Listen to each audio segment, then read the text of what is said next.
December the 7th, Noah's unwavering obedience. How simple and childlike amid the unbelief of the world was Noah's faith. His faith was perfected by his works.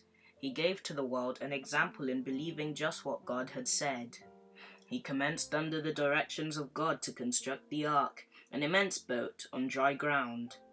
Multitudes came from every direction to see this strange sight, and to hear the earnest, fervent words of this singular man who seemed to believe every word he uttered.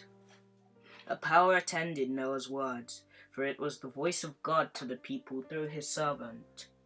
Some were deeply convicted, and would have heeded the words of warning, but there were so many to jest and ridicule the message of entreaty and warning to repentance that they partook of the same spirit, resisted the invitations of mercy, and were soon among the boldest and most defiant scoffers, for none are as reckless and convicted and resisted the Spirit of God.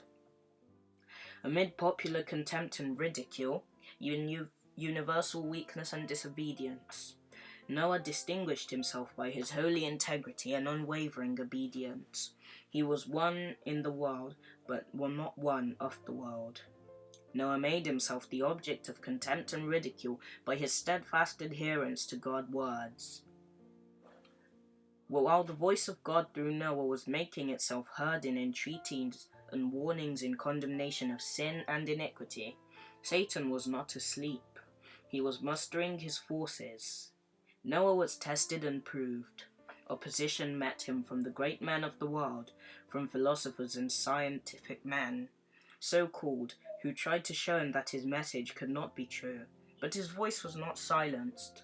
120 years the words of warning continued to be heard in earnest tones and were sustained by his energetic work upon the ark. God's Spirit was striving with the people to lead them to accept and believe the truth, but Satan's suggestions were also heeded. Their own wicked hearts were more inclined to harmonize with the sophistry of the father of lies than with the pleadings of infinite love. They manifested their indifference and contempt of God's solemn warnings in doing the same as they had done before the warning had been given. The days of Noah, Christ tells us, were as the days prior to his appearing in the clouds of heaven. Signs of the Times, December the 20th, 1877. I hope that this was enough to carry you through your day.